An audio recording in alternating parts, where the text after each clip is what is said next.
sur les feuilles de Vébule, il y a un petit tableau.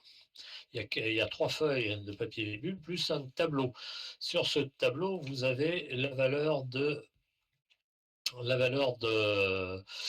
la moyenne, c'est marqué moyenne. Moyenne, c'est la moyenne des temps de bon fonctionnement, c'est le MTTF qui est égal à grand A fois eta plus gamma. Donc dans notre cas ici, eta est égal à 2000 heures. Voilà. MTTF, c'est... Donc ça, vous l'avez hein, sur le poli marqué Vébule, hein, papier Vébule, je ne sais plus comment j'ai appelé ça. Voilà, c'était marqué Vébule. Vous avez A, c'est A fois eta plus gamma à identifier dans le tableau. Donc pour la valeur de bêta égale à 1,9, pour la valeur de bêta égale à 1,9, vous trouvez la valeur A égale 0,8874. Donc le MTTF, c'est 0,8874 fois 2000 plus 0. D'accord? Et je trouve 1775, moyenne des temps de bon fonctionnement. Donc pour cette population, la moyenne des temps de bon fonctionnement, pour ces caisses enregistreuses, la moyenne des temps de bon fonctionnement est de 1775 heures. D'accord? Donc voilà ce que l'on peut en dire à ce niveau-là. Alors je regardais juste un petit truc dans les papiers, bon, c'est pas grave. Concernant, là, on vous demande ensuite, ainsi que le temps de fonctionnement pour une défaillance admise de 50%. Donc, F de T est égal à 50%, c'est égal aussi à R de T égale à 50%, hein, dans ce cas particulier, puisque la somme des deux fait 100%.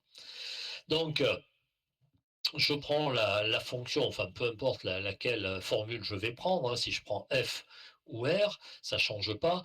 R est un petit peu plus facile et il y a un chiffre de moins, une soustraction de moins à faire.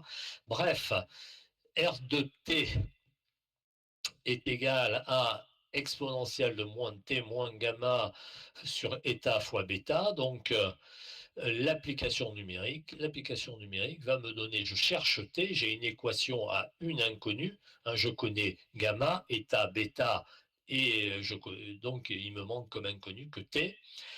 Donc je vais passer par les logs, et après je fais donc la racine, et j'obtiens ici une valeur, donc la probabilité de fonctionner, ma probabilité de fonctionner à 50% est obtenue pour 1649 heures. Je pourrais retrouver ce chiffre, sur le graphique.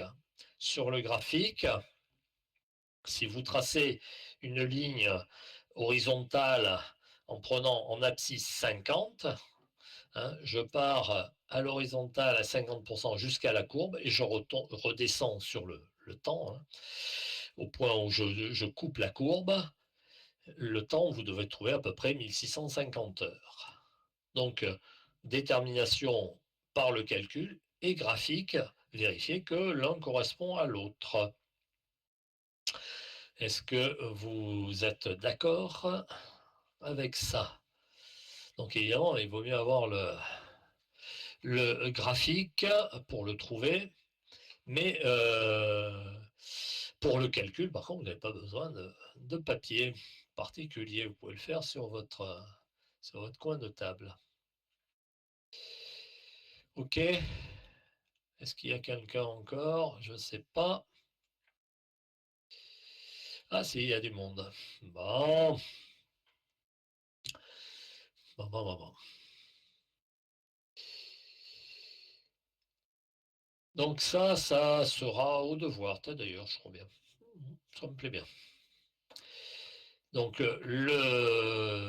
les calculs sont simples. Hein. On résout une équation à une inconnue, ça ne pose pas trop de problèmes.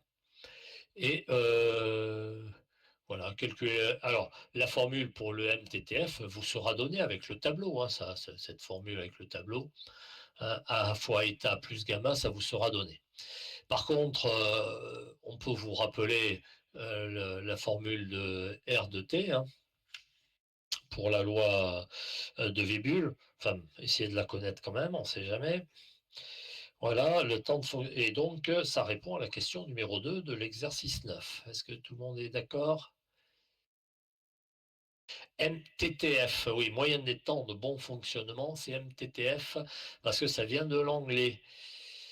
Mean time to failure, je pense, voilà, ça va être, et puis, moyenne des temps MTBF, heu, c'est la moyenne des temps entre 2 pannes.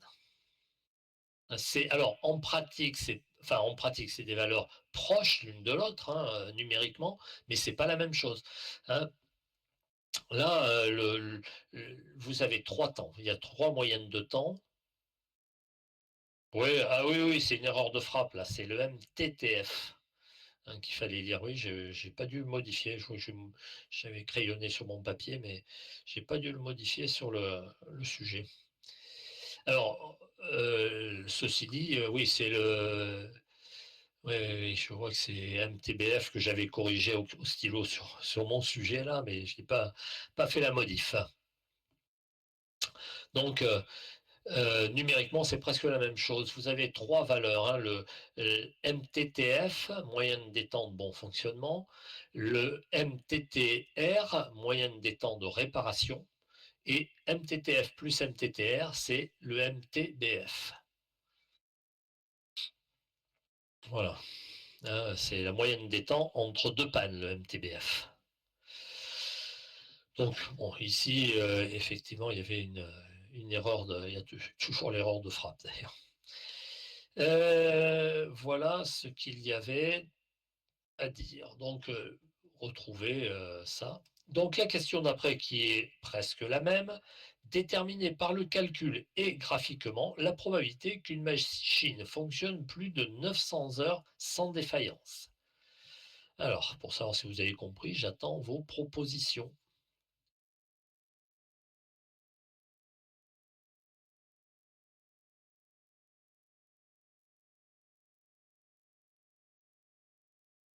Alors oui, pour revenir là sur la question de noyau, dans bien des cas, il y a des confusions entre, MTTF, MTBF, parce que les valeurs numériques sont très proches. Cependant, quand on va vouloir faire des calculs précis, de disponibilité, hein, il nous faudra les chiffres précis, hein, et pas faire la confusion.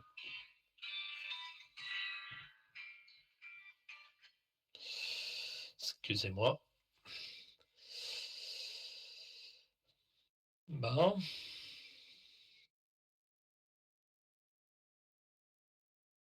alors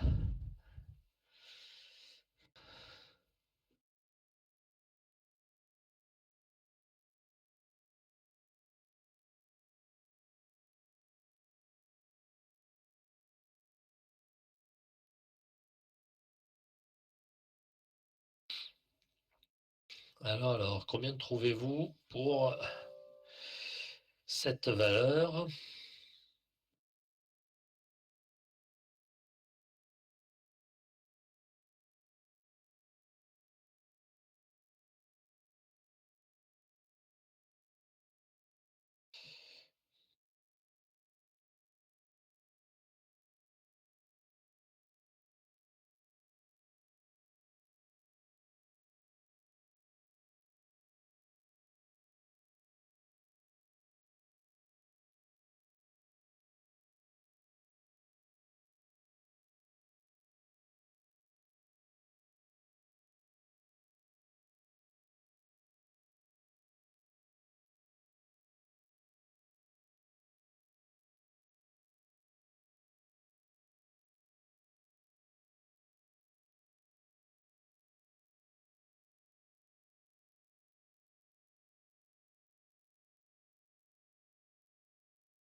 Donc il y a deux façons de le déterminer, cette valeur, hein, graphiquement ou par le calcul, et par le calcul, c'est tout à fait accessible à tout le monde.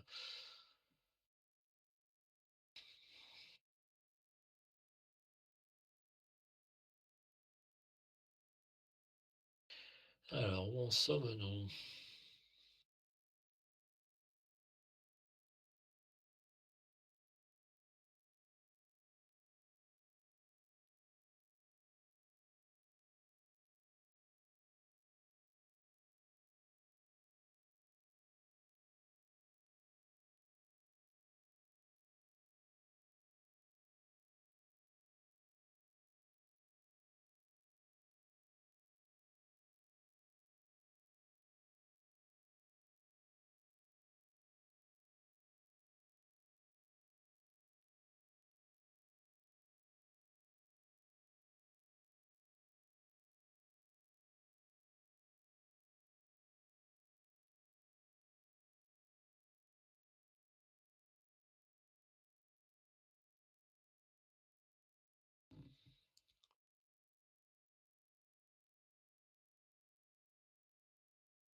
Bon, j'ai pas beaucoup de réponses là, sur cette valeur. Alors, je me sens un peu tout seul là. Mais moi, j'ai la réponse, quoi. 80%. Ça peut ressembler à ça. Alors, c'est 80%, mais c'est quoi ce chiffre 80%? C'est une moyenne des temps de bon fonctionnement, un taux de défaillance, une fiabilité. Qu'est-ce que c'est? Ce serait mieux bien de préciser.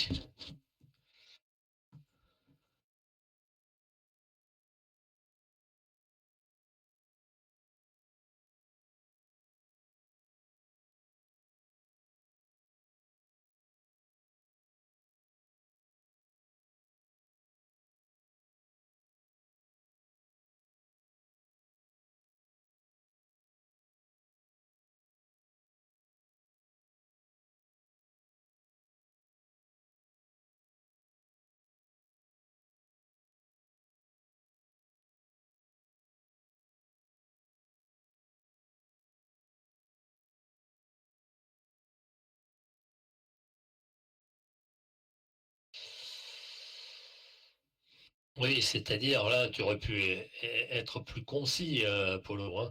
Tu mettais R de 900 est égal à 80% à quelque chose près. Sur la courbe, si je prends 900, T égale 900, je remonte jusqu'à la courbe et je vais à l'horizontale sur les abscisses, je vais trouver à peu près 20%. Alors ton 80%, il est quand même pas très très précis, enfin, euh, par le calcul, donc voilà, on trouvait 80,3%. Et c'est vrai que graphiquement, on trouvera 20% sur le, sur le papier de Vébule, hein, puisque sur le papier de Vébule, c'est F de 900 que je vais avoir. D'accord? Donc voilà, par le calcul, vous avez la formule R de T exponentielle de moins T moins gamma sur état fois bêta, à puissance bêta, pardon, et je trouve 80,3%. Ok. Donc effectivement, hein, Polo, tu as raison, là c'est la probabilité, mais c'est R de T. et c'est un petit peu plus précis. Et graphiquement, on trouve 20%, mais ça correspond à f de t, donc r de t, c'est 1 moins 0,2. Voilà pour cet exercice. Donc là, il ne faut pas perdre de temps, toujours pareil, hein, le jour du devoir, vaut mieux, il y aura pas mal d'exercices. Si vous prenez un petit peu trop de temps pour chaque exercice, eh ben, vous n'aurez pas le temps. Donc il faut s'entraîner, c'est comme pour les sportifs, il faut s'entraîner un peu tous les jours. Avez-vous des questions sur cet exercice? C'était le dernier concernant la loi de Weibull.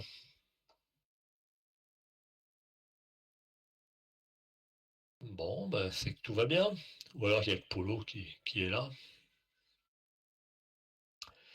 Bon, je pense qu'il y a pas tout à fait que Polo, mais... Pas de questions, on continue. Alors, je me souviens plus exactement si on avait fait ou commencé, on en était sur l'exercice 11. Est-ce qu'on l'avait fait? Est-ce qu'on l'avait commencé? Je ne sais plus où on en était à ce niveau-là. Est-ce que quelqu'un peut me dire où on en était parce que l'exercice 10, on avait dû le traiter. Et c'est l'exercice 11, je ne sais même plus si l'exercice 10, on l'avait fini. Alors, tu crois pas, Monsieur Faure, mais... Alors, ouais, on n'avait pas fait le 11, hein, mais je ne savais plus exactement si on l'avait commencé ou pas. Bon, le 10 avait été terminé, hein, je pense. Le 10, on avait dû calculer. Ok. Bon, alors on avait trouvé notre système avec 3 éléments en parallèle. Voilà. Bon, vous avez donc, on cherche à améliorer les performances d'un système. Donc, vous avez un système qui est composé de 4 sous-ensembles qui, du point de vue de la fiabilité, sont en série, peu importe comment ils sont câblés, branchés les uns aux autres, hein, mais c'est un système en série. Hein, sur, par exemple, l'alimentation d'une pompe, hein, vous avez la pompe, vous avez un moteur électrique, vous avez un contacteur, vous avez un disjoncteur. Hein, vous pouvez avoir comme ça 4 éléments pour que la fonction soit assurée. Il faut bien sûr que les 4 éléments soient en état. D'accord? Donc, c'est un système série et on vous dit qu'à un instant, excusez-moi, un instant T, on a la fiabilité du premier élément 1 et de 0,9. Au même instant, l'élément 2 a une fiabilité de 0,7, etc., etc. Et on cherche la fiabilité de notre ensemble. On veut que la fiabilité de notre ensemble soit supérieure à 0,80, enfin au moins égal à 85%, à 0,85. Forcément, si vous avez un système série, pour un système série, la fiabilité de l'ensemble, c'est le produit des fiabilités. Donc ça veut dire que ici, la fiabilité sera forcément inférieure à 0,7. Hein. On est forcément plus petit que le plus petit des éléments. Donc il faudra au moins que tous nos éléments soient supérieurs à 0,85. C'est un minimum. Voilà. Alors, la fiabilité de ces 4 éléments, hein, ça nous conduit à une fiabilité. Donc, on fait le produit des fiabilités, hein, de i égale 1 à 4, le produit de fiabilité de chacun de mes éléments. Et sans redondance, on obtient ceci. Donc, en fait, on va pouvoir faire des redondances pour chacun des éléments. Donc, on va y aller progressivement en faisant une redondance on va commencer par une redondance sur l'élément 2, on va mettre 2 éléments 2 en parallèle, et on va pouvoir calculer la fiabilité de 2 éléments en parallèle, et on multipliera après avec 0,9, 0,85 et 0,84. On peut y aller pas à pas. C'est ce que l'on a ici. Hein. Voilà. pour le premier élément, 0,51, c'est inférieur, même très inférieur à 0,85. Il faut améliorer la fiabilité de chacun des composants, enfin de plusieurs composants en tout cas, et de mettre des redondances. Donc, on va y aller pas à pas. Si je regarde la première ligne de mon tableau, vous avez les valeurs que l'on a de chacun de mes sous-ensembles, ou chacun de mes éléments, et la fiabilité du système est de 0,51. Si je fais une redondance sur le maillon faible, c'est 0,7. Hein, c'est l'élément 2. Je mets donc deux éléments en parallèle, sur le maillon 7.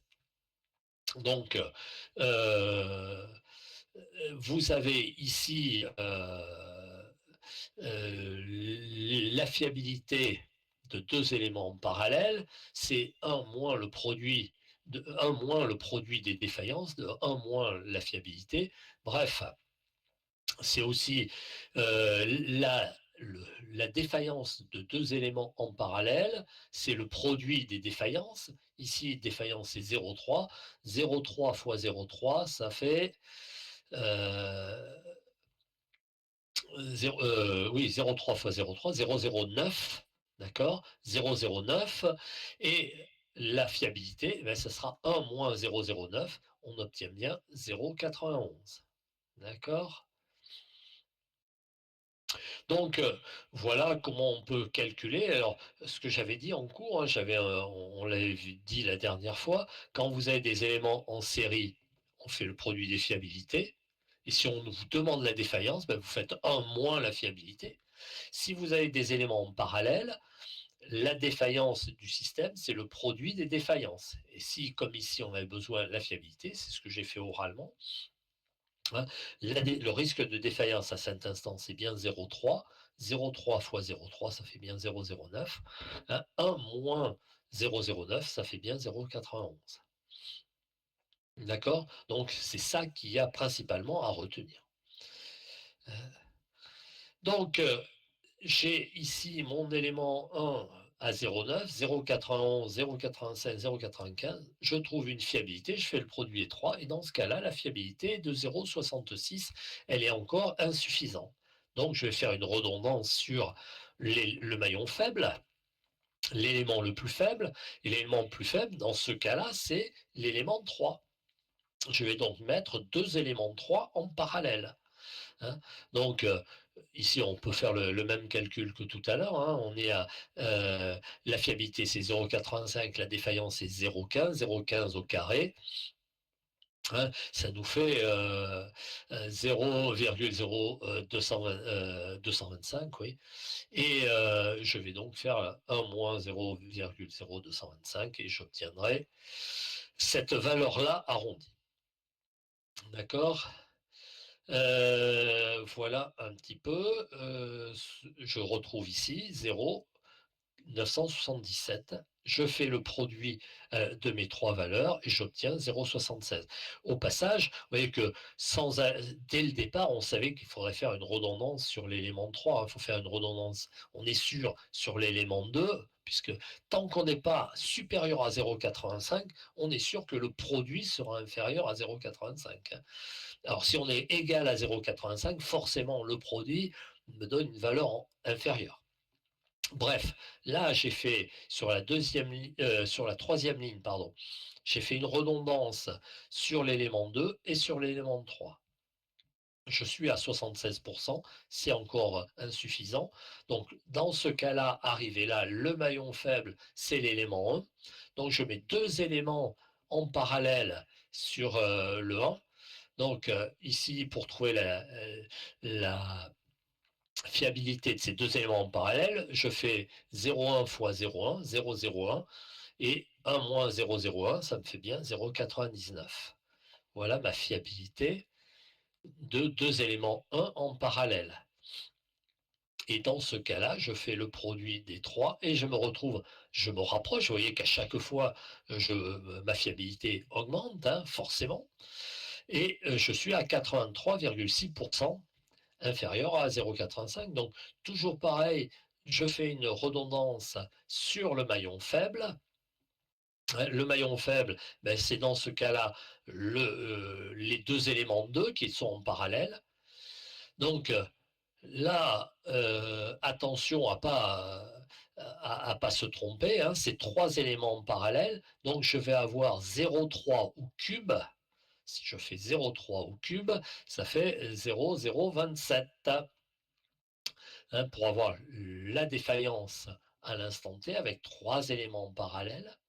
Et je fais 1 moins 0,027 et j'obtiens bien 0,973, hein, 0,973. Et là, je fais le produit des trois et j'obtiens une valeur supérieure à 0,85. Mon objectif, quand même, hein, c'est d'avoir la meilleure fiabilité pour le coût minimum. Hein, puisque là, on vous dit, pour cette première question, que tous les éléments sont au même prix. Hein, donc, on n'a pas à dire qu'il vaut mieux mettre des éléments 1 ou 2.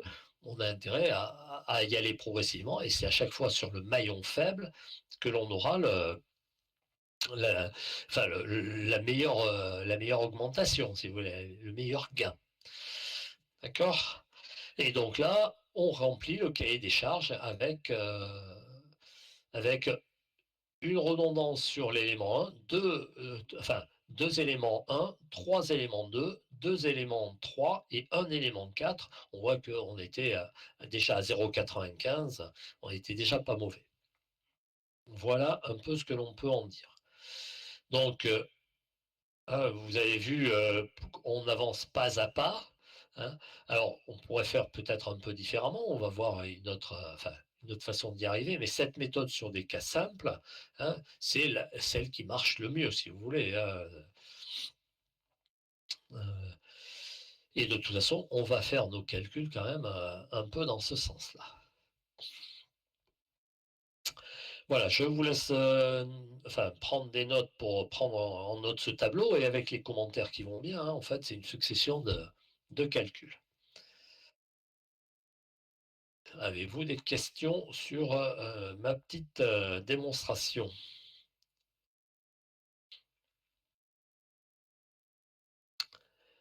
Avez-vous besoin d'un peu de temps pour prendre note? Toujours pareil, hein, je pense que c'est important de perdre du temps à prendre quelques notes.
Non, dans la premier exercice, Yéyé, dans le premier exercice, on te dit, voilà, première question, si chaque composant a sensiblement le même coût, le même prix, donnez les redondances à mettre en œuvre pour atteindre l'objectif.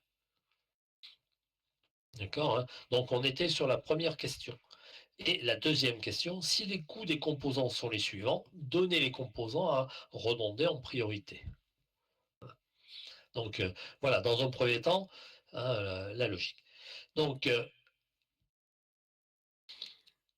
êtes-vous à jour que je fasse d'autres commentaires?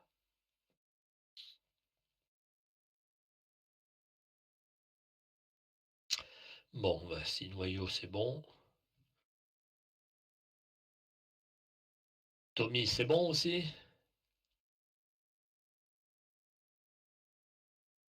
Tommy, pas là.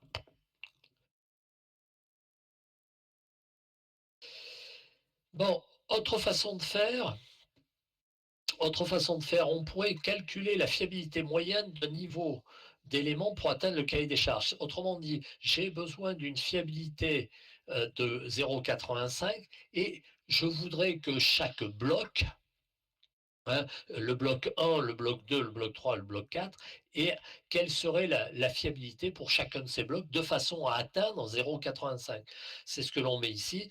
Hein, pour une fiabilité d'un composant, hein, d'un bloc 1, 2, 3 ou 4, correspondant au cahier des charges, c'est racine quatrième donc de 0,85, hein, ça fait à peu près 0,96. Il faut que l'ensemble des éléments 1, hein, fasse à peu près 0,96, l'ensemble des éléments 2, etc. Donc si on a, vous voyez, quand on a l'élément 1 qui a 0,9, ben c'est insuffisant. Hein. C'est insuffisant pour avoir la fiabilité convenable. Vous voyez qu'avec deux éléments 2, ben, on est à 0,91, on est loin des 0,96, donc on va le tripler. Hein. Pareil sur l'élément 3. Et concernant l'élément 4, voilà, on est en dessous de 0,96, mais euh, on n'est pas très très loin, et si on le double, vous voyez, on est presque à 1. Et vous voyez que si je fais 2 éléments 1, 3 éléments 2, 2 éléments 3, 2 éléments 4, pour que chacun des blocs soit supérieur à 0,96, on arrive à une valeur bien supérieure au cahier des charges. On est à pratiquement 0,94 et on demandait 0,85. Donc, dans ce cas-là, on pourrait supprimer un des éléments en redondance. Hein, c'est ce que l'on vous montre ici. Si je supprime l'élément E1 en parallèle, ben, je réponds au cahier des charges. Vous voyez, hein, j'ai un seul élément 1, 3 éléments 2, 2 éléments 3 et 2 éléments 4, et je réponds au cahier des charges. Si j'ai 2 éléments 1, 2 éléments 2, 2 éléments 3, 2 éléments 4, hein, je réponds aussi au cahier des charges et je suis même un peu meilleur. D'accord. Si je fais 2 éléments 1, 3 éléments 2, un élément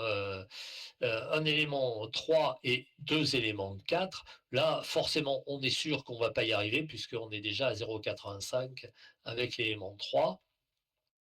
Et si je supprime l'élément 4, c'est-à-dire que là, j'ai sur la troisième version 2 éléments 1, 3 éléments 2, 2 éléments 3 et un élément 4, et j'obtiens 0,894. C'est la meilleure fiabilité pour le même coût. Les trois solutions offrent le même coût. Voilà hein, ce que l'on peut. Une autre approche, mais là où elle est un peu intéressante, c'est qu'on savait dès le départ à peu près sur chaque bloc, hein, le bloc 1, 2, 3 ou 4, on devait atteindre de l'ordre de 0,96. C'est bien ça confirme hein, ce que l'on avait fait à la première, dans la première fois avec le tableau ici, hein, mais là on y était allé progressivement. Hein, on rajoute à chaque fois sur l'élément faible. Hein, mais dans ce cas-là, par contre, on est sûr d'avoir la meilleure fiabilité. Hein, on aura le minimum d'éléments avec la meilleure fiabilité. Voilà pour cette question 1. Maintenant, on a des coûts différents. On a des coûts différents. Vous voyez que l'élément 2 est pas très cher, mais enfin l'élément 4, hein, si on fait à l'échelle, l'élément 4 est pas cher, mais l'élément 4, comme on est déjà très performant, eh ben, il va pas beaucoup améliorer le système. Donc c'est pas cher, mais ça gagne pas beaucoup. L'élément l'élément 2, bon, c'est celui qui est le plus faible, donc dès que je vais faire une redondance, ça va beaucoup gagner. Bref, il va falloir qu'on fasse un classement, quels sont un ordre dans lequel je vais faire mes redondances. Alors pour cela, on va compléter un tableau. On va faire le tableau qui est en dessous. Ramenons l'amélioration de chaque redondance au surcoût engendré. Hein. Autrement dit, si je commande ce tableau, je vais partir de la deuxième ligne. Je vais partir de la deuxième ligne. La deuxième ligne, je pars à chaque fois. Hein. Alors, pardon, j'ai mes éléments donc à dupliquer. Donc, vous voyez, je vais dupliquer l'élément 1 et ça a un coût de 200 euros. J'ai l'élément 2, je le duplique, ça coûte 300 euros. Et je fais une case ici avec l'amélioration de la fiabilité. Alors, si je prends l'élément 2, la ligne 2, hein, c'est ce qu'on a fait le calcul. C'est pour ça que je commence par celle-là, c'est ce qu'on a déjà fait le calcul. Hein, on est parti de 0,51 de fiabilité. J'ai l'élément 1, 2, 3 et 4 tout seul à chaque fois. Je fais le produit, j'obtiens 0,51. Si je fais la redondance sur l'élément 2, ça me coûte 300 euros. Et je passe de 0,51 à 0,66. J'ai donc gagné 0,15 de fiabilité. D'accord? Et je ferai un rapport, hein, le coût. Non, c'est l'inverse là. C'est l'amélioration de fiabilité divisé par le coût. Hein, le ratio là, j'ai pas corrigé. J'ai pas corrigé.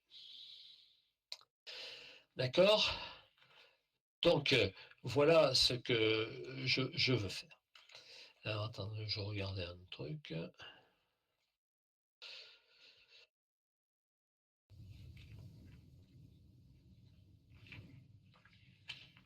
Je regardais si j'avais bien corrigé mon truc.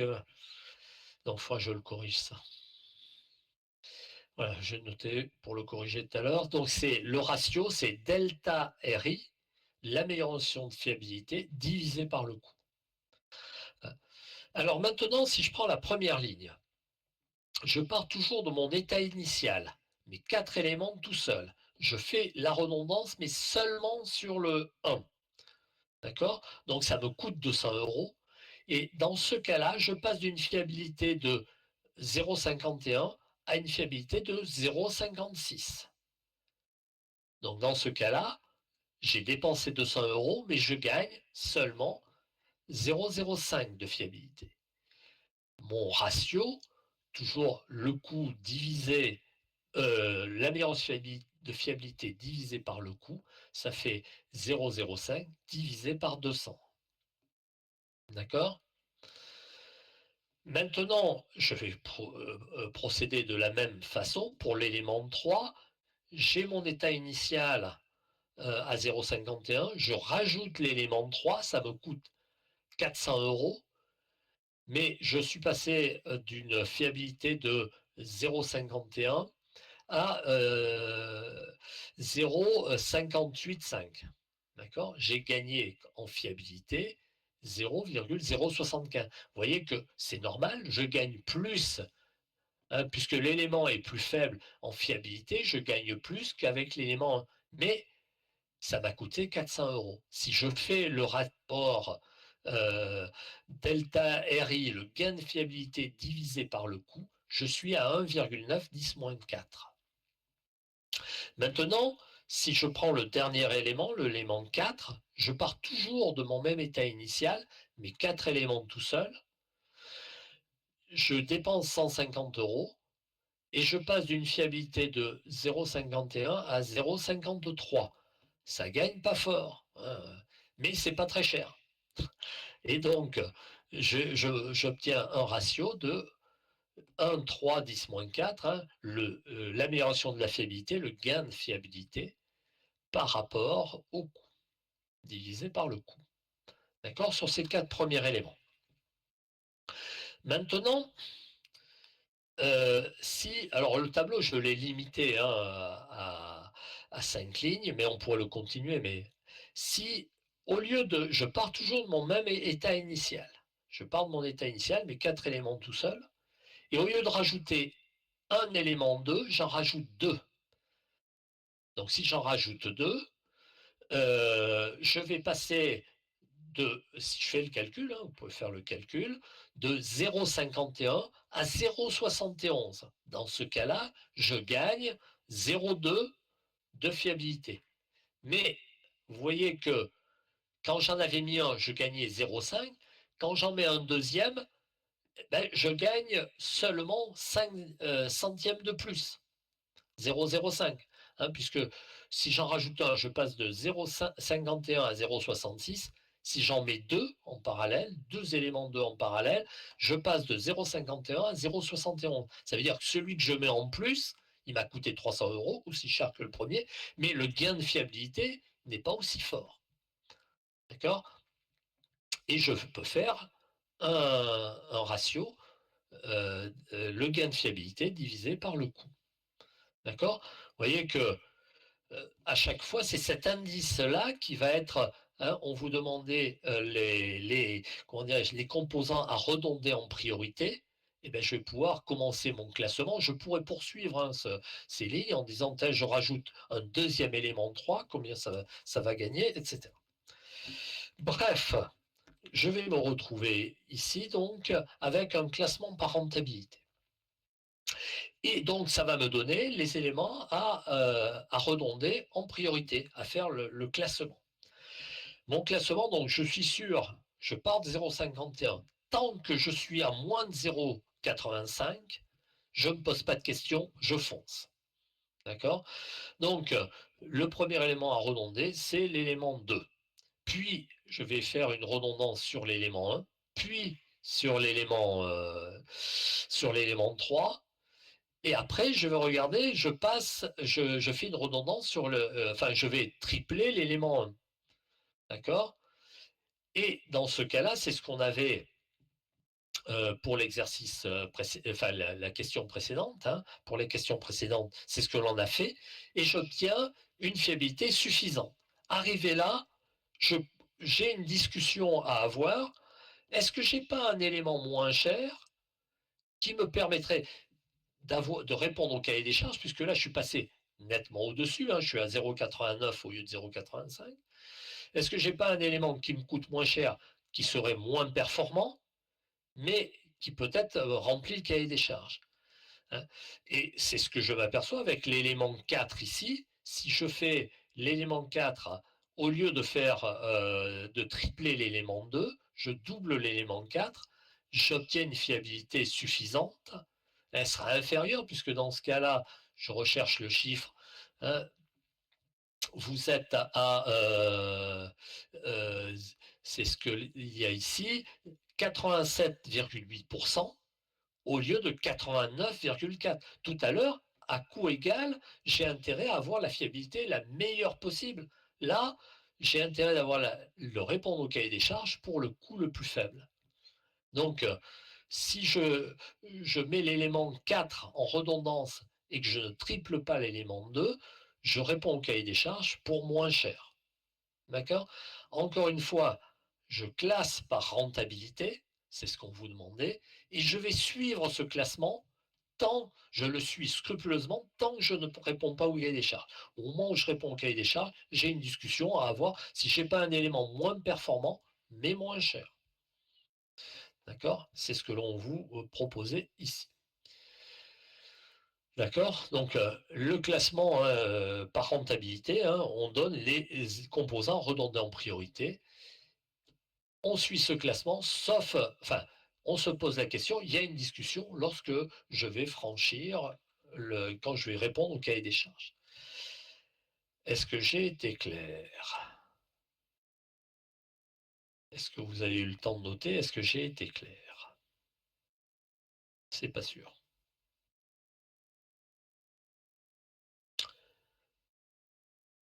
Bon, tout le monde a compris, tout le monde a noté. Polo, tout va bien?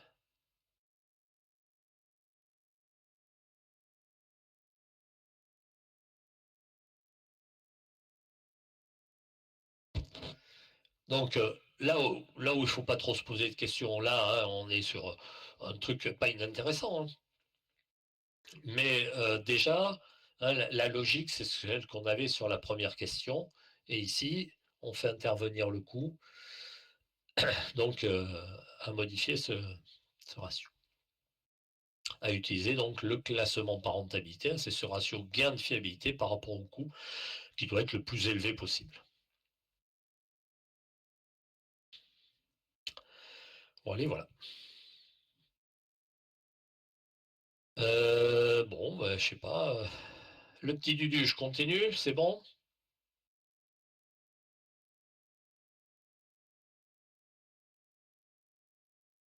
On va attaquer le dernier petit exercice. On peut continuer. On peut, c'est bizarre, j'aurais mis un T plutôt. Mais bon. Je fais des fautes hein, aussi, hein, je me moque, mais je fais plein de fautes aussi. Mais je vois moins mes fautes que celles des autres, tu penses bien.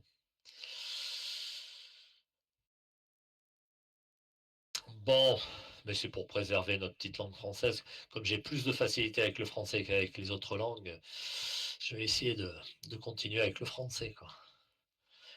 J'avais essayé avec l'occitan, mais bon, ça marche moins bien. Et l'anglais aussi, pas top, hein. Enfin bon. Oui, et le patois, ben, c'est l'occitan, hein, le patois limousin, enfin l'occitan limousin, c'est le patois. Mais bon, il y a des variations d'un village à l'autre, hein. Mais comme en France, d'une ville à l'autre, il y a des variations. Pour ça que les gens de l'Inde, j'ai du mal à les comprendre. Il y a trop de variations. Normalement, ça va réveiller l'odieux et Justine. Je vais avoir des messages pas sympas. Et toi, super sec, je sais pas d'où tu es, alors je ne sais pas te classer. Je me moque pas. Et de Limoges, super sec, c'est ce que je pensais.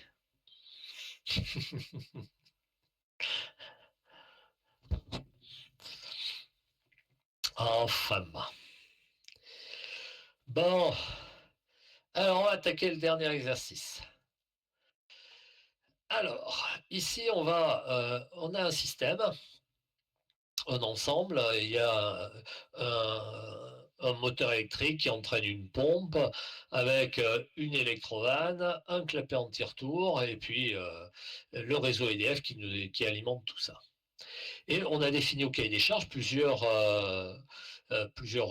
choses, hein. On veut qu'à 1000 heures, il y ait une fiabilité, enfin, ou un risque de défaillance inférieur à 2%, fiabilité supérieure à 98%. Donc, je vais calculer le risque de la fiabilité ou le risque de défaillance à 1000 heures. Ensuite, on vous demande la disponibilité de ce système. Est-ce qu'elle est supérieure ou inférieure à 98%? Et enfin, troisième chose, donc c'est trois calculs différents, c'est pour ça qu'on les présente sous cette forme-là. Euh, on veut que le temps moyen d'arrêt soit inférieur à 8 heures. Voilà concernant ce système. Alors pour calculer la fiabilité de ce système, on se pose la question hein, du point de vue de la fiabilité, est-ce que j'ai un système parallèle, série, mixte, etc. Donc, qu'en pensez-vous? Est-ce que c'est un système parallèle, hein, série, mixte, hein, et comment on pourrait faire un schéma du point de vue de la fiabilité? Donc là, vous devez pouvoir, avec une petite réflexion, me répondre assez facilement.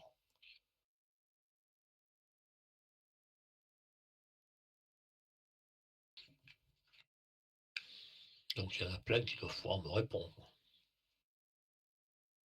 Agreux doit pouvoir me répondre. Erwan, R1 doit pouvoir répondre aussi. Miat aussi, Miat si c'est pas endormi sur sa moto. Enfin, tout le monde peut répondre. Ah, Miette est là. Et quelle est ta réponse, mon ami? C'est surtout ta réponse que je voulais. Toujours là, mais j'ai pas compris la question. Très bien. C'est moi qui ai mal posé la question. Vous avez un système, et à chaque fois, quand vous avez un système, on s'était posé la question pour l'exercice du début. Voilà, l'exercice 3, on s'était posé cette question. Hein. Donc j'ai un système qui est composé de plusieurs éléments. Et du point de vue de la fiabilité, est-ce que c'est un système série? Est-ce que c'est un système parallèle? C'est-à-dire, euh, est-ce que c'est un système mixte? Hein. Alors, se poser, enfin, j'aurais bien aimé avoir quelques réponses avant de reformuler la même question différemment. Hein, parce que quand je la reformule, après, ça devient plus simple.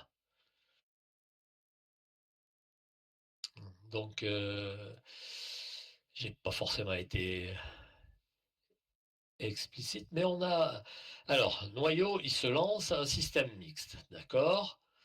Est-ce qu'il y a d'autres personnes qui peuvent répondre? R1, là, qu'est-ce qu'il me dit, lui? Il n'a toujours pas parlé, R1. Il me fait la gueule, sûrement, mais bon. Ah, R1 est réveillé.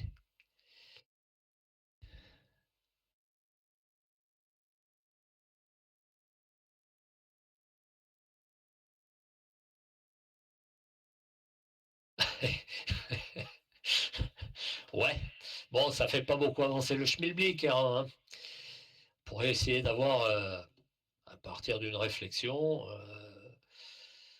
de, d'essayer de donner une réponse. Qui c'est qui pourrait me donner Julie, qu'est-ce que tu en penses? Est-ce que c'est un système, du point de vue de la fiabilité, série, mixte, parallèle?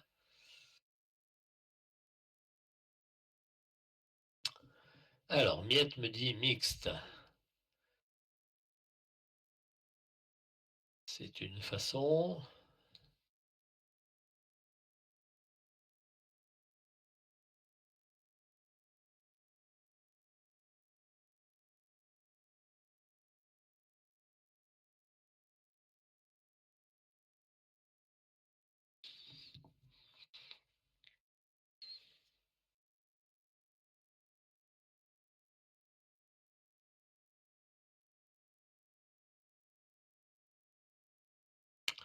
Bon. Alors, je repose la question quand même pour ceux qui ont des petits doutes. Euh, on a un système en parallèle si c'est des redondances. C'est-à-dire que j'ai deux éléments, ils sont en parallèle. Si, pour assurer ma fonction, il me suffit de l'un des deux. J'ai un système série si mes deux éléments sont nécessaires pour obtenir le fonctionnement, pour faire réussir la mission, hein, réussir ce qui m'est demandé. D'accord. Donc là, sur ce système-là, et on s'était posé la question pour l'exercice 3, hein, j'avais posé la question pour l'exercice 3, j'ai 200 composants sur une carte électronique, on a mis 200 composants, sans précision complémentaire, c'est qu'il nous fallait les 200 composants pour obtenir le fonctionnement de cette carte. Peu importe comment vont être câblés les composants sur cette carte. Hein. Si j'ai deux résistances en parallèle, hein, ou une résistance et un condensateur câblés en parallèle, mais pour obtenir la mission, hein, pour réussir la mission, j'ai besoin des deux éléments. C'est donc un système série. Là, je me pose la même question. Hein, pour assurer la mission, est-ce que j'ai besoin de l'EDF? J'ai besoin de l'EDF et de moteur et de la pompe et de l'électrovanne et du clapet. D'accord. J'ai donc bien besoin de tous mes éléments. C'est donc bien un système série. D'accord. Qu'est-ce que tu en penses, Miette? Et les autres, hein, c'est pas. D'accord. Hein, c'est comme ça qu'il faut se poser la question. Est-ce que c'est un système série du point de vue de la fiabilité? Mais je vous laissais répondre. Hein, j'allais dire, vous tromper entre guillemets pour reformuler ma question. hein. Mais c'est bien 2 fois la même question. Un système série, c'est quand j'ai besoin de tous mes éléments pour assurer ma mission. Un système parallèle, si j'ai besoin d'un seul élément, c'est une redondance, un système parallèle. D'accord? Donc ici, malgré le câblage, hein, vous voyez, c'est bien un système série. D'accord? On avait vu pour l'exercice 3 que si j'ai un système série avec 200 composants, hein, un système série, pour avoir le système complet, hein, pour la carte électronique, hein, pour l'exercice 3, on avait un système qui était modélisé par une loi exponentielle et le taux de défaillance était constant et il était égal à la somme de tous les taux de défaillance. D'accord? Donc, c'est ce que l'on avait trouvé à 200 composants fois 5 10-7, hein, ce qui nous faisait 10-4 par heure. D'accord? C'est ce qu'on avait. Donc là, on va faire pareil. On va rechercher les taux de défaillance de chacun des éléments. On va faire la somme des taux de défaillance. On aura donc le taux de défaillance de l'ensemble, hein. C'est ce que l'on va faire. Donc, c'est un exercice qui se prête bien enfin, à partir d'un tableau et d'un tableau fait avec un tableur, hein, ça sera plus facile. Ça sera plus facile. Donc voilà pourquoi je le présente comme ça. Alors, on vous dit ici, on vous donne quand même quelques données, hein, qui vont nous permettre de déterminer le taux de défaillance, le MTTF, le MTTR, etc. Enfin, ce dont on aura besoin, hein, le taux de réparation aussi, enfin, on aura ce dont on aura besoin. Dans la région où est située l'installation, on a constaté 14 pannes EDF au cours des 8 dernières années qui ont duré chacune en moyenne 30 minutes. D'accord? Donc ça, c'est concernant, ça va nous permettre de trouver les éléments en rapport avec l'EDF. La banque de données de fiabilité fournit des taux instantanés de défaillance, donc c'est des composants courants, standards, qui ont été testés, hein. Donc on a sur une banque de données, on va avoir les résultats pour le clapet et la vanne. Donc ça, c'est quelque chose qu'on trouve sur des tables. Le fabricant du moteur électrique vous indique un MTTF de 80 000 heures. Le fabricant de la pompe vous indique un MTTF de 20 000 heures. On continue avec des informations. En cas de défaillance, le système sera indisponible 24 heures pour le moteur, 12 heures pour la pompe, 8 heures pour le clapet ou la vanne. Et on vous rajoute, et c'est implicite, si on ne vous le met pas de façon explicite, ça serait implicite, hein, le taux de défaillance et de réparation pour tous les composants du système sont considérés constants. Hypothèse des lois de distribution exponentielle. D'accord? Donc si on ne vous le mettait pas, c'est toujours à considérer. Je reviens sur le système, vous voyez, pour la moyenne des temps de réparation pour le moteur, c'est 24 heures. Le moyenne des temps de réparation, ce n'est pas le temps pendant lequel le gars est sur la machine en train de changer le moteur, hein, c'est le moment où ça s'arrête, où la panne est détectée, où on a appelé le service maintenance, où ils ont été chercher les pièces qui vont bien, où ils ont remonté les pièces, où ils ont refait les essais pour redémarrer, hein, et le moment où ça repart en production. C'est bien la somme de tous ces temps-là, hein, j'insiste là-dessus, parce que ne partiez pas simplement en disant il faut 2 heures pour changer le moteur, je mets 2 heures. Non. S'il faut aller chercher le moteur dans la ville d'à côté, se faire livrer le moteur, etc., c'est cette somme de tous les temps, hein, qu'il nous faut. Hein. Donc voilà, c'est peut-être un composant qui est très fiable, on n'a pas besoin de l'avoir en stock, hein, c'est en stock dans la région, j'allais dire, hein. Et par contre, le clapet et la vanne, c'est des composants pas chers, pas encombrants, on peut les avoir peut-être plus rapidement. Enfin bref, c'est pour mettre quelques chiffres, mais pour expliquer un petit peu, voilà, pourquoi c'est pas toujours les mêmes chiffres et que veulent dire ces chiffres, de ne pas se tromper de chiffres. Donc moi, je vais faire un tableau. Je vais faire ce tableau-là, hein. Vous allez avoir la colonne avec les différents éléments. Donc il y a EDF, moteur, pompe, clapet, vanne. Il y a bien 5 éléments. Et je vais avoir besoin de calculer les 5, enfin de déterminer, de choisir les 5 taux de défaillance. D'accord? Et je ferai la somme de ces taux de défaillance. Et une fois que j'aurai la somme des taux de défaillance, je détermine la fiabilité et la défiabilité, hein, aussi, et la défaillance, enfin le OK, donc là, je connais, on vous le dit, on a le taux de défaillance du clapet et de la vanne, ça on l'a. J'ai mis en parallèle le MTTF, le lambda. Pourquoi? Le taux de défaillance, c'est l'inverse du MTTF. Donc quand j'ai l'un, j'ai l'autre. D'accord? Donc pour le moteur, on vous a donné le MTTF pour la pompe aussi. Ben, je ferai 1, je ne sais plus combien c'était, 1 sur 5000. Voilà, pardon. 1 sur 4, pardon, 1 sur 80 000 heures. Et j'aurai le taux de défaillance du moteur. 1 sur 20 000 heures, j'aurai le taux de défaillance de la pompe. D'accord? Donc voilà ce que me donne le cahier des charges. Enfin, le cahier des charges. Alors pour EDF, j'ai rien. Enfin, j'ai rien, façon de parler. J'ai bien quelques éléments. J'ai bien quelques éléments.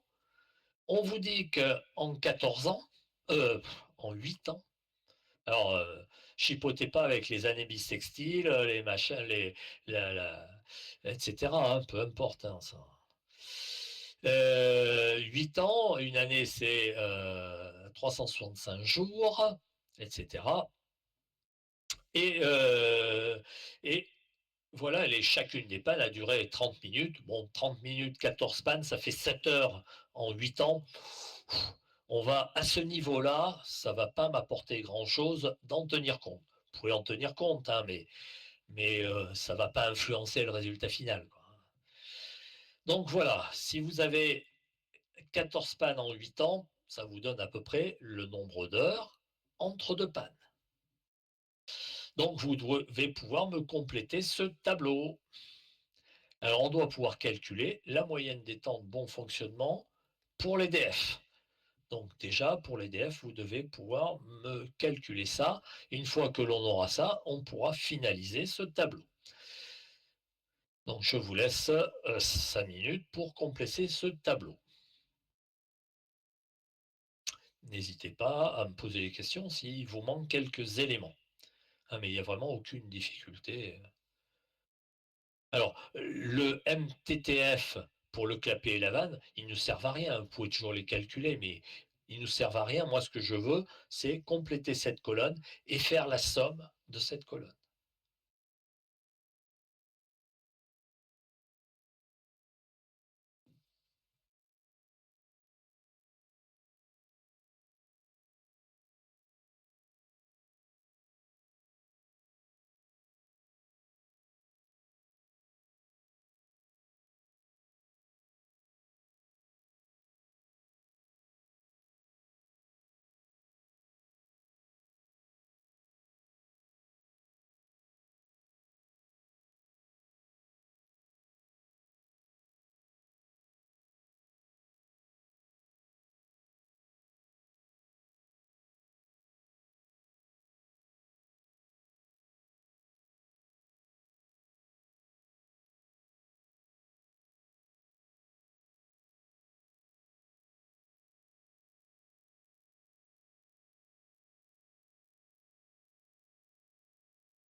Alors, donc moi, ce que je veux, c'est le taux de défaillance de l'EDF, du moteur et de la pompe. Donc,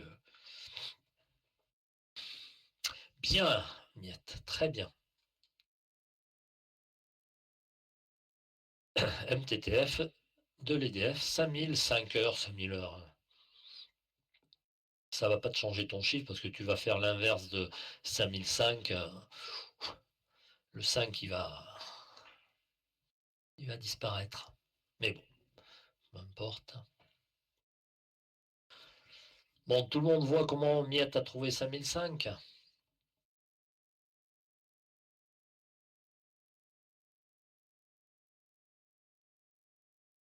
Parfois, ça bloque un peu ici. Ah, Pas vraiment, non. Ah, et c'est pourtant extrêmement simple. Voilà, 24 heures dans une journée, donc ça vous donne le temps d'ouverture, les 8 ans en heures, divisé par 14 pannes. Et vous avez la moyenne des temps de bon fonctionnement. Ah, s'il n'y avait pas eu de panne, on aurait une moyenne, enfin,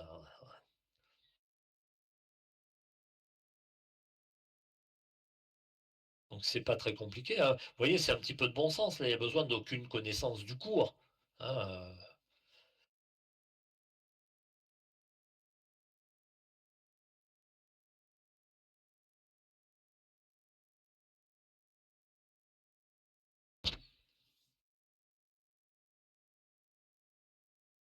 voilà, tout simplement. Mais il faut pouvoir retrouver cette valeur-là. Vous voyez, ça peut être des fois la difficulté des exercices, enfin, difficulté entre guillemets, de bien lire ce qui est demandé, et puis de façon simple, hein, et-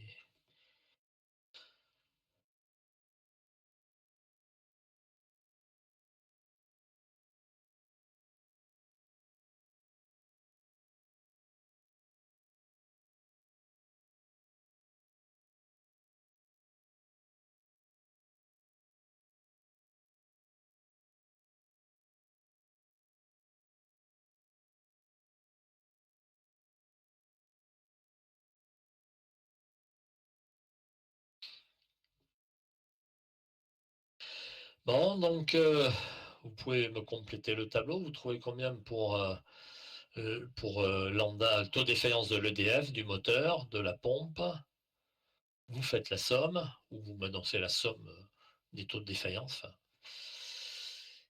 faites-le, hein, c'est le genre de petits exercices, faites-le pour maîtriser le truc, quoi. C'est un peu d'entraînement, quoi. C'est l'objectif.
Alors, oui, mais Miette, là, t'as pas besoin de calculer 0,81. Là, tu as le taux de défaillance. Il faut faire la somme de tous les taux de défaillance, là.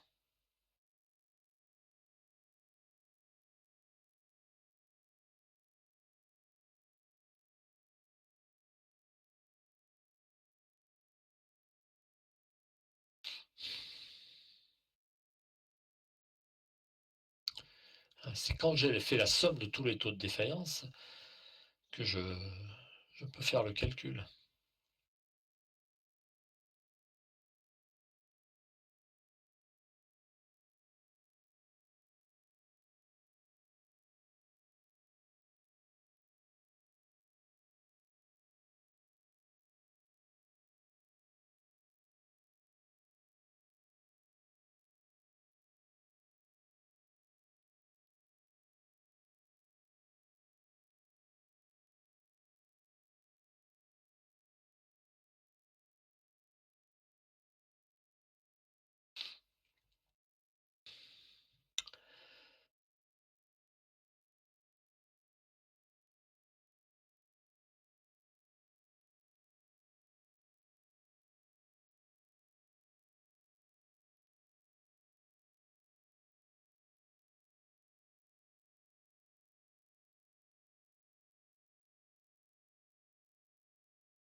Alors, oui, pour le taux de défaillance, on doit être ça. On doit arriver à ça.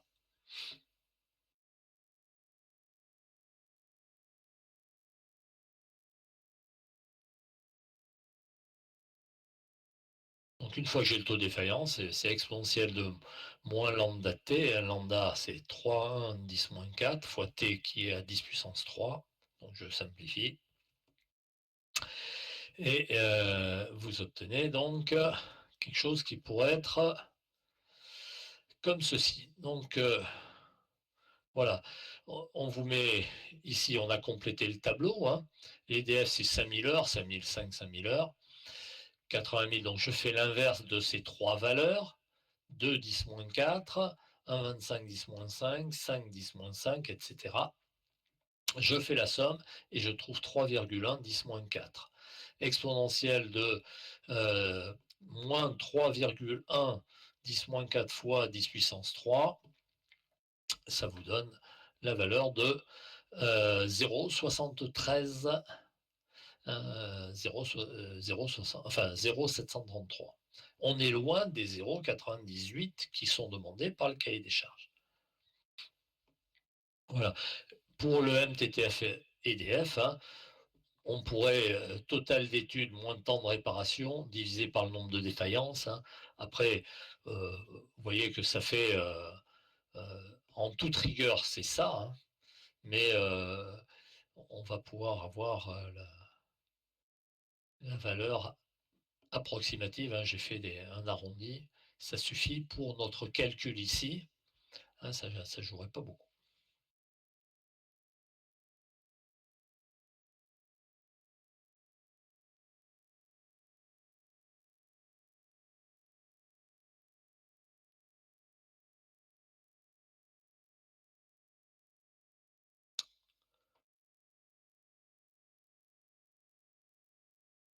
Bon, avez-vous des questions sur cette première partie, hein? Enfin, les trois. On verra que pour la troisième question, c'est assez rapide malgré tout. Donc là, le système total, hein, est modélisé par une loi exponentielle dont le taux de défaillance est 3,1 10 moins 4. D'accord. Donc la question d'après, c'est de calculer le. euh, c'est de calculer la disponibilité de mon système. On a un système série, donc je pourrais avoir comment dirais-je, la disponibilité de mon système, euh, la disponibilité à partir d'une formule qui va prendre en compte la disponibilité de chacun de mes éléments. D'accord. Donc cette formule, vous la retrouvez dans le cours. Hein. Alors c'est ce que vous avez là. Vous avez la disponibilité équivalente d'un système série. Hein. C'est ce que vous avez à partir de la disponibilité de chacun de mes composants. C'est ce que vous retrouvez ici. D'accord. euh, Donc voilà, hein, la disponibilité à l'infini, hein, disponibilité stationnaire, c'est ce qui est pris en compte dans le cas de systèmes industriels le plus couramment. Vous retrouvez ici le MTTF, moyenne temps de bon fonctionnement, c'est 1 sur le taux de défaillance. La moyenne des temps de réparation, c'est 1 sur le taux de réparation.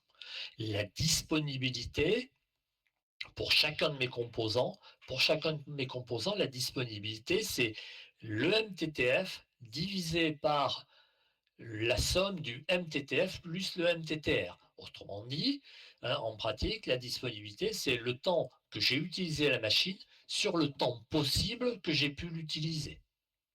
D'accord. Donc, le temps possible, c'est le temps d'ouverture, hein, de l'usine, si vous voulez. C'est bien le temps où la machine a tourné, où elle a produit, et le temps où elle a été arrêtée. C'est la somme des deux. Hein. Donc, je cherche à avoir la valeur la plus élevée possible, bien sûr. Donc, si je fais mes changements de variables, je remplace le MTTF par 1 sur lambda et le MTTR par 1 sur mu, ma formule de disponibilité stationnaire est ici. D'accord?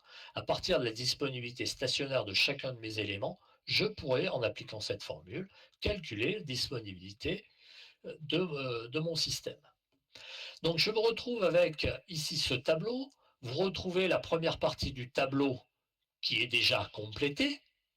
D'accord? C'est ce que j'ai fait à la première question.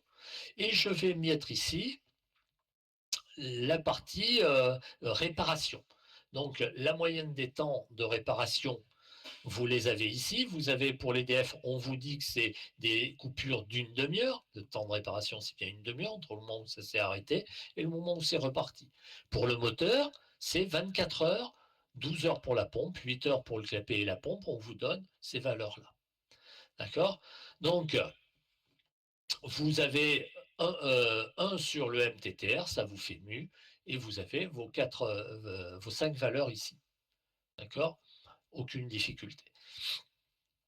Connaissant cette colonne et cette colonne, pour chacun des éléments, je peux calculer la disponibilité. Vous voyez que cette disponibilité, elle est assez élevée. Alors, arrivé là à la main, on n'y arrivera pas facilement à faire nos calculs, hein. C'est vraiment un calcul à faire avec un tableur, sinon on va faire des arrondis et au bout du bout, ça va beaucoup moins bien marcher, quoi, hein.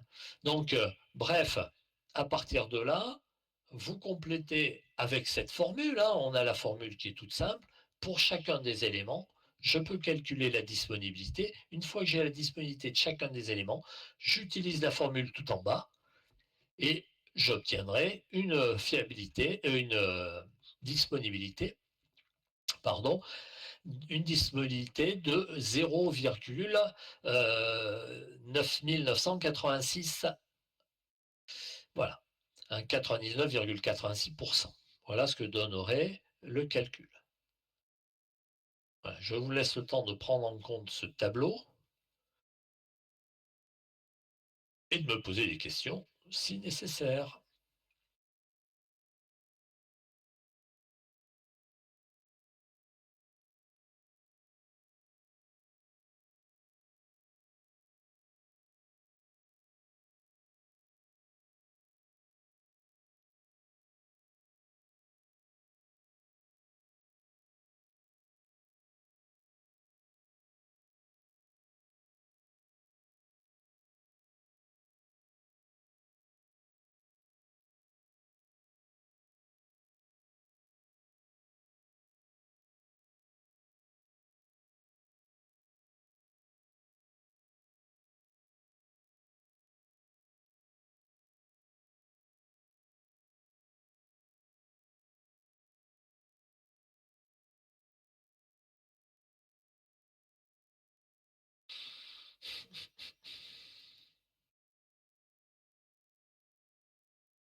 Bon, vous me dites quand vous avez pris en compte ce tableau, hein, prenez au moins 4 chiffres significatifs, sinon bon, le tableau n'aura pas beaucoup d'intérêt, hein, mais voilà, c'est du calcul à faire avec un tableur qui offre pas de difficulté, une fois que l'on l'a bien organisé de cette façon-là.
Bon, avez-vous fini de noter ce petit tableau?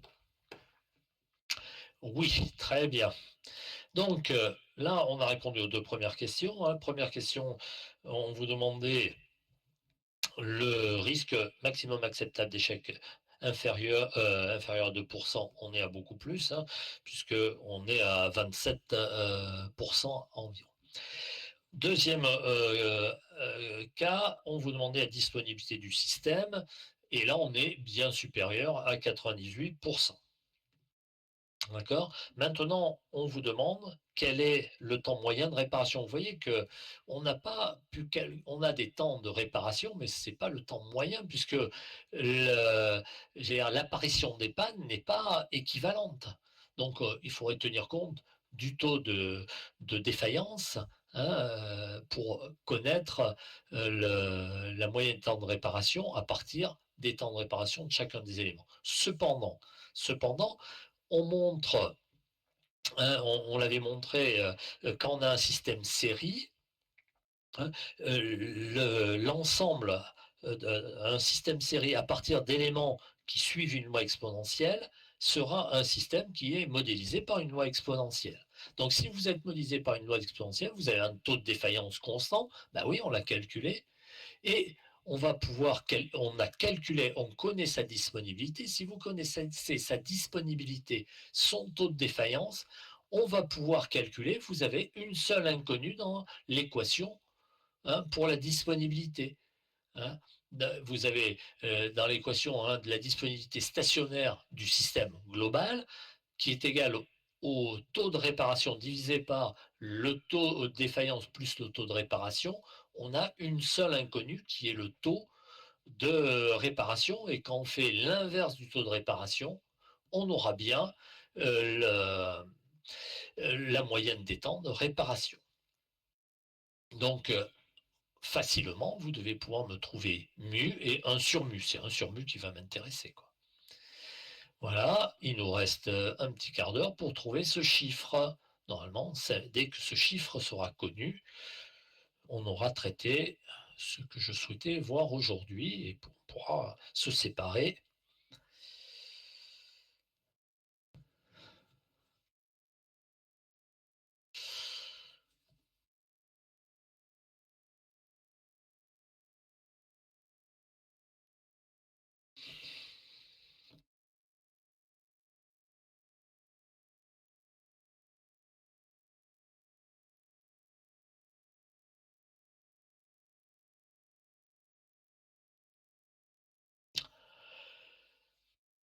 Bon,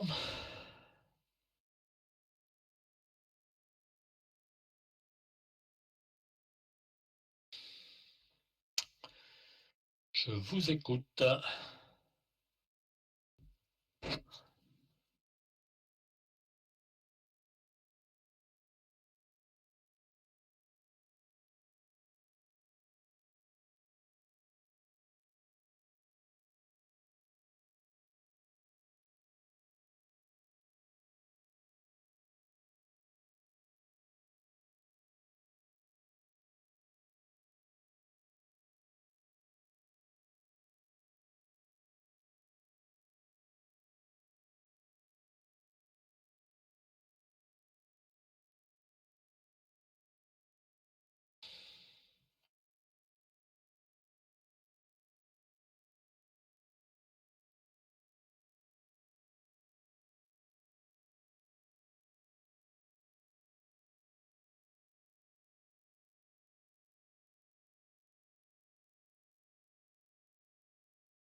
Non, D, tu l'as.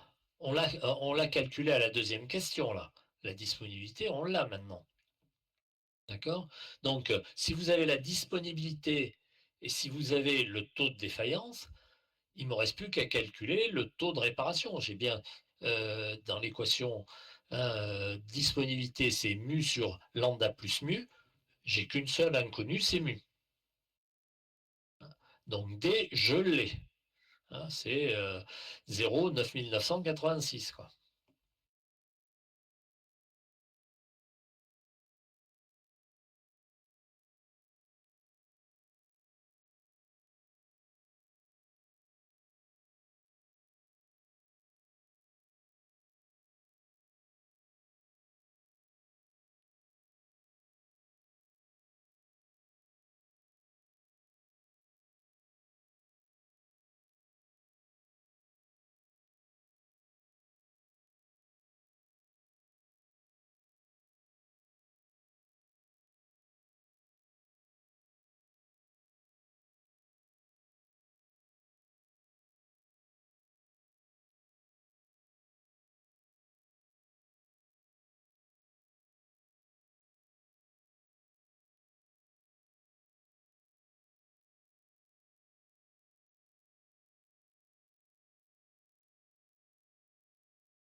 Ça se trouve plutôt facilement, quoi.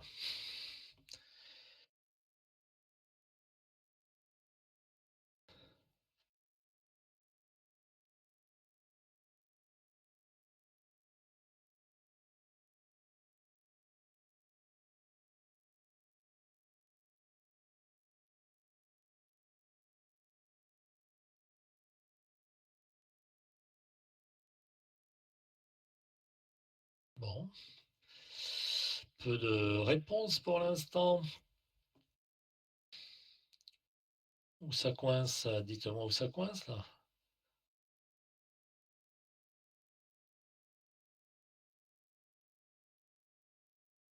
J'ai la disponibilité stationnaire de mon système, j'ai le taux de défaillance de mon système, il me reste à déterminer la valeur de mu.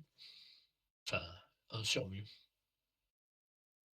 Équation, une inconnue, ça le fait.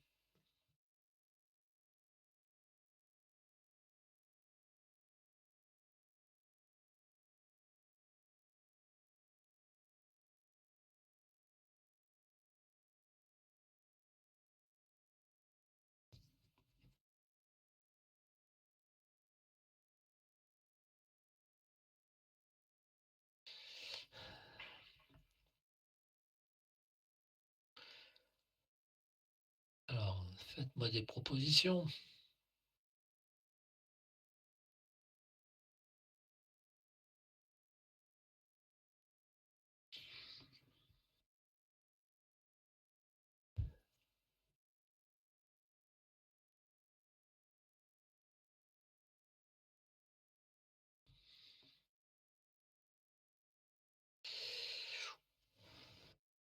Alors, 0,22, ça c'est pour quoi?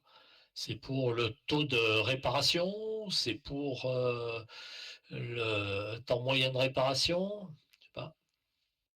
Mu, d'accord. Taux de réparation, hein.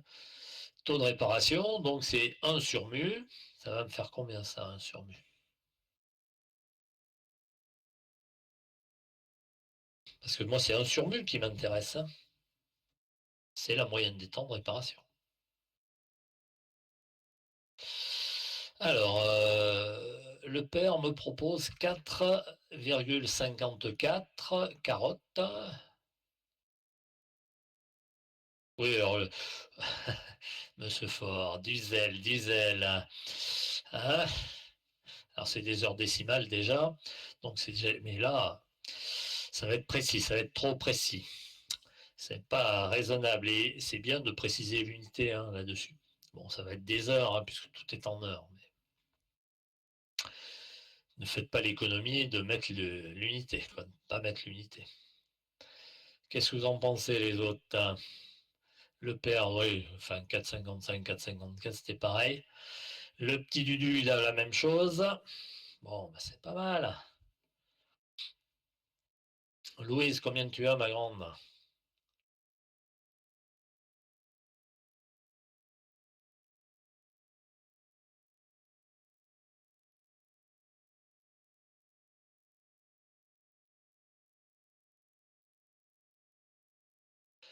Bon, ouais, ça me dirait bien ça. Donc, disponibilité stationnaire, donc appliquée au système. Dans ce cas-là, seul le taux de réparation est inconnu. À partir de cette équation-là, hein, 1 sur mu, moi ce que je cherche, c'est 1 sur mu pour le MTTR. Je fais mon application numérique et je trouve 4,52 heures. Alors je trouve 4,52 heures parce que j'ai dû sûrement prendre un peu plus de décimales. Hein.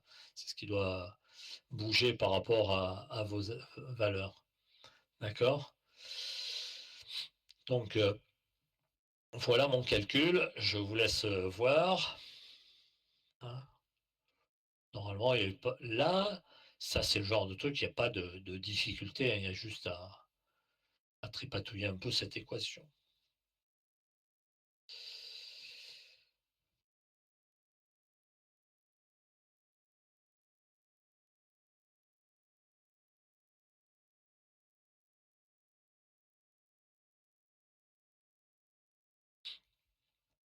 Voilà. Et le bilan, donc ici, hein, j'ai dû. Le total, je ne sais même plus ce que c'était. Ah oui, c'était autre chose, ça. Oui, oui, oui, ça, c'était autre chose. C'était un autre calcul qui est un petit peu plus précis, mais c'est un autre calcul. Là où je calcule le temps de réparation, mais en tenant compte du temps de réparation et du poids, si vous voulez, de chaque réparation, de façon à obtenir donc le temps de réparation, mais je retombe sur 4 heures et demie environ. Voilà. Avez-vous des questions sur ce que l'on a fait aujourd'hui ou la dernière fois?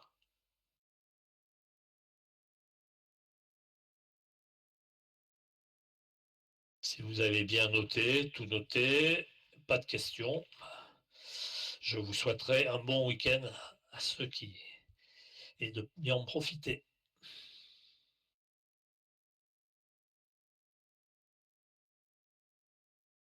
Et si vous voulez des papiers de Vébule, hein, venez me voir lundi et puis je vous fournirai du papier de Vébule pour vous exercer.